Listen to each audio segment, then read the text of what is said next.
Welcome to our channel. Today we how to authorize Kapwing templates for YouTube Shorts in the USA. Quick tutorial step by step clearly. To authorize Kapwing templates for YouTube Shorts in the USA, begin by opening your web browser. Go to the Kapwing website and sign in to your account. If you don't have an account yet, create one by clicking on the sign up option. Once you're logged in, navigate to the templates section of the site. Browse through the available templates designed for YouTube Shorts. Select a template that suits your content needs. Click on the chosen template to open the editing interface. In the editor, customize the template by adding your video clips, text, or images. Ensure that your edits align with the YouTube Shorts format, which supports vertical videos. After finalizing your edits, look for the export button usually located at the top right corner. Click on the export button to process your video. Once the export is complete, you will see an option to publish or download your video. To use the template directly in future projects, click on the authorize button if prompted.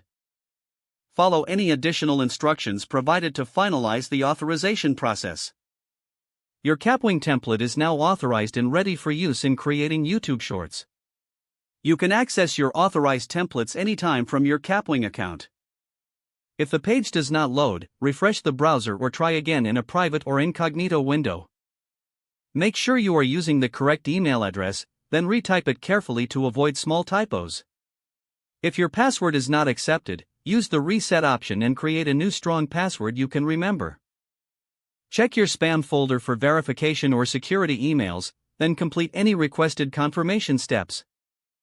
Enable two-factor authentication if available to improve account security and reduce unauthorized access risk. After signing in, review your profile details so your contact information and settings are accurate and current. If you see an error message, note it down and try again after restarting your device and internet connection.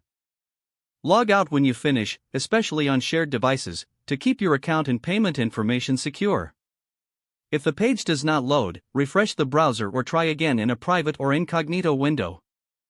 Make sure you are using the correct email address, then retype it carefully to avoid small typos. If your password is not accepted, use the reset option and create a new strong password you can remember. Check your spam folder for verification or security emails, then complete any requested confirmation steps. Don't forget to like this video and subscribe to our channel for more step-by-step tech guides.